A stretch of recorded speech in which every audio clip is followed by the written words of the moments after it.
The ninth animal in the Chinese zodiac is the monkey, described as being intelligent, energetic, witty, arrogant, and flexible. It's easy to see how any or all of these adjectives describe the protagonist of Black Myth Wukong, a game loosely based on the 16th century Chinese novel Journey to the West. A superficial summary of the tale goes like this. A stone on Mount Wagwo is imbued with the forces of yin and yang, heaven and earth, and brings forth a monkey. When his eyes finally open, light reaches the heavens and gains the attention of the Jade Emperor, the king of deities, who shrugs the event off as inconsequential. Little did he know that the monkey was anything but that. After joining some wild monkeys in the mountains, the stone monkey becomes their king after breaching a waterfall that leads to a cave, becoming the tribe's new home. It is when a friend of the stone monkey dies that his problem-solving nature is spurred, leading him to address the problem of his own mortality. The Monkey King finds a teacher who is an immortal and who shares his esoteric knowledge. The teacher christens the monkey as Sun Wukong, meaning monkey awakened to emptiness. The emptiness may be interpreted as the condition of being impermanent. Essentially, nothing has a permanent existence and is ever changing. Or as the enveloping disassociation with others. Both interpretations apply to Wukong, as the novel conveys the changes he makes in overcoming his impetuousness. At one point in the game, he expresses his vacuity of relationships by saying, "For someone like me, staying alive is enough to be a transgression." In the novel, his tribe is kidnapped by the Demon King of Confusion, whom he subsequently kills, leading him to loot a nearby country for weapons for his tribe to prevent a repeat of the event. He discovers that no weapon is fit for him, so he then treks to the palace of a dragon king who is said to have treasures in abundance.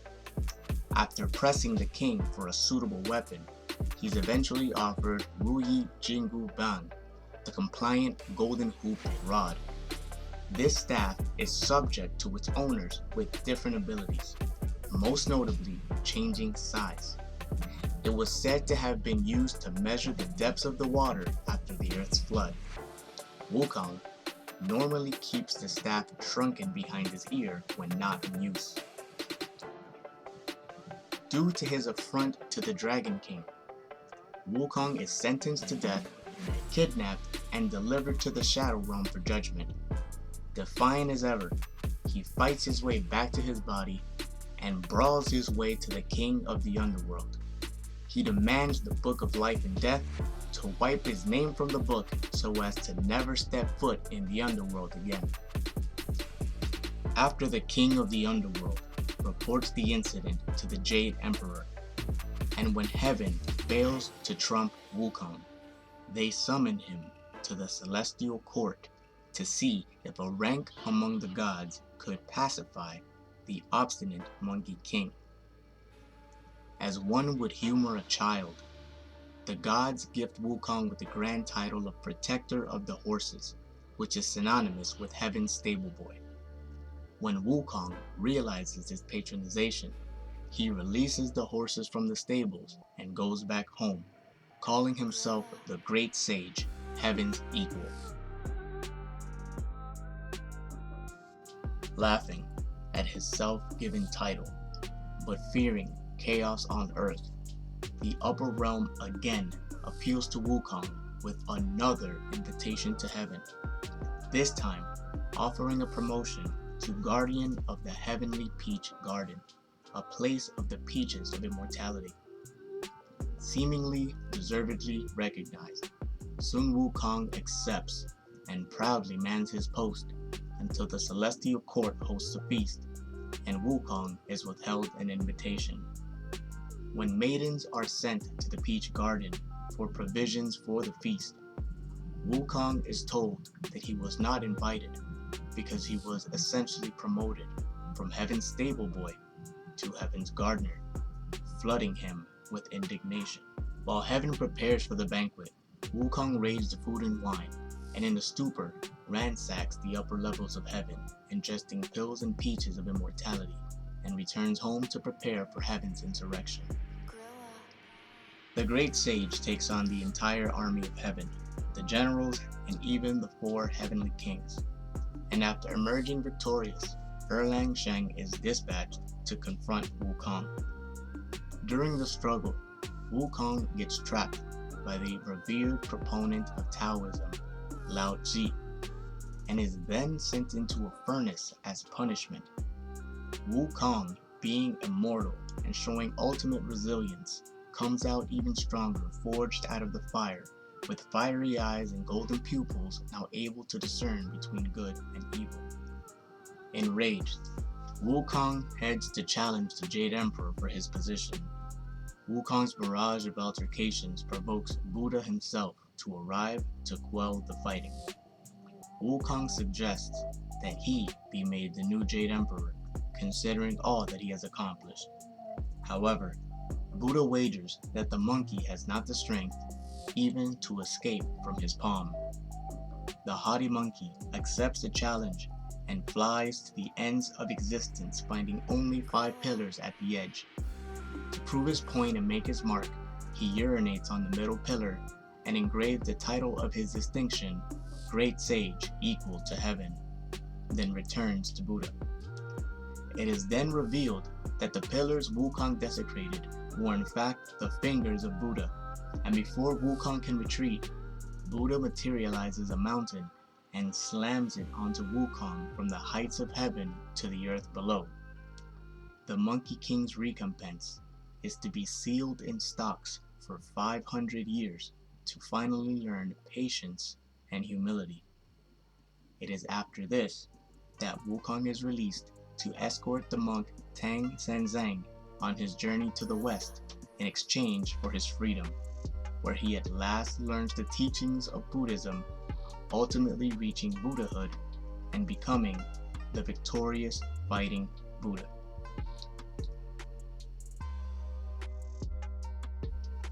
The beginning of the game starts after the events of Journey to the West, as Erlang Sheng refers to Wukong as the victorious fighting Buddha, a title bestowed only at the end of the journey. This story describes the introduction as the last tale of Wukong. In the game, you play as a mute monkey, descendant of Wukong's tribe, known only as the Destined One. The opening scenes are a recollection of the story shared by the old monkey. The objective of the game is to recover the 6 relics that Sun Wukong dispersed himself into and bring them back to the stone on Mount Wawo to resurrect the Great Sage. Each relic has its dedicated region and chapter, helping you keep track of the story's continuity, though there are instances of side quests that span across different areas, rewarding exploration as the game progressively becomes less linear. After obtaining a relic at the end of a chapter, the player is rewarded with an interesting cutscene that helps fill in some of the gaps in the lore, with poetic narration over beautiful Chinese pictographs chronicling the events of the chapter just completed. Each of the regions has a distinctive environment, impacting the playstyle based on terrain. The one quality shared by each location is that they are highly detailed and beautiful domains that dissolve any feeling of monotony. Some locations will require you to exercise your curiosity to obtain optional spells or equipment, and hidden in every region is a secret area unlocked by certain interactions with the game's lore-inspired NPCs. The Destined One story is one of a neophyte warrior, doubted by all he comes across until he proves himself their superior. Throughout the journey, he is aided by mythological characters who over time instill him with the powers of the original Monkey King. Many of these characters have a history with Wukong and respond to the Destined One as liable for the former's actions. Wukong's selfish notions of grandeur left a sour taste in the mouths of many of the story's characters, who expressed their posture toward the Destined One. As the Destined One recovers the relics, he becomes indistinguishable from the original, even though, throughout the story, he maintains a more pragmatic demeanor rather than that of the prototypical cavalier Sun Wukong. It is evident, however, that Sun Wukong was not the only character in the story with grievances towards heaven, which makes some of his actions more tenable, especially when combined with an understanding of his belligerent characteristics. The gameplay itself leans towards the simplistic. The movesets are essentially attacks made up of light, heavy, and varied combos, modified by one of the three stances: smash, pillar, and thrust. Each style has its pros and cons, but player preference is the highest determining factor. Animations for attack always display the Destined One's prowess with his weapon of choice, which is some variation of staff. This results in most combat being close range. Some attacks have decent range, but I felt that a long-range attack such as a staff throw or a clone throw was lacking and could have been implemented to add variation and maintain distance during critical moments. Combat is tempered by a stamina and mana meter that deplete through movement, where special attacks require a buildup of focus through dexterous maneuvers. Without a block, the player resorts to a dodge that, if timed well, allows a player to become impervious to damage, and if timed perfectly, will result in a satisfying substitution clone. The Destined One becomes empowered through a skill tree that either improves stats or bolsters combat or spells. This is achieved after gaining sparks obtained through clearing enemies or finding scenic meditation spots. True to the RPG genre, the character can earn items for upgrades, medicine, and equipment such as status boosting curios or godly vessels. Harvesting and clearing enemies provide these acquisitions, and even the health generating gourd can be tweaked with benefits unique to playstyle and enemy consideration. A variety of spells and transformation also equip the player with unbridled freedom to approach battles as they see fit. The four Banes, Thunder, Poison, Fire, and Frost, require specific mitigation, which is accomplished through the construction of different builds. The fifth Bane includes some of the chapter bosses. Most of them are behemoths that move with physics-defying speeds, field blanketing area of effect attacks, and direct attacks of extreme prejudice. The game designers were gracious enough to keep checkpoint shrines near these bosses, as many will require multiple attempts and restocking of combat aids. Unlike other games, where enemy variations are primarily based on type, the enemies and bosses in this game, although sometimes resembling each other, absolutely remain unique. Bosses with multiple phases demand that you remain strategic, as by the time a new phase begins, many of your resources are spent while the enemy is on their torrential second wind. I was able to record most fights and post them on my TikTok if you're interested in watching the last of often multiple tries to defeat the Yaguai chiefs, kings, and queens. Black Myth Wukong is a culture-filled story with gripping scenery, flurried combat, and an evocative soundtrack. Sun Wukong left lasting impressions in his wake prior to the events of this game, and the Destined One leaves his own imprint afterward. In disdain of heaven and disregard for earth, the Monkey King sought a position that did not exist.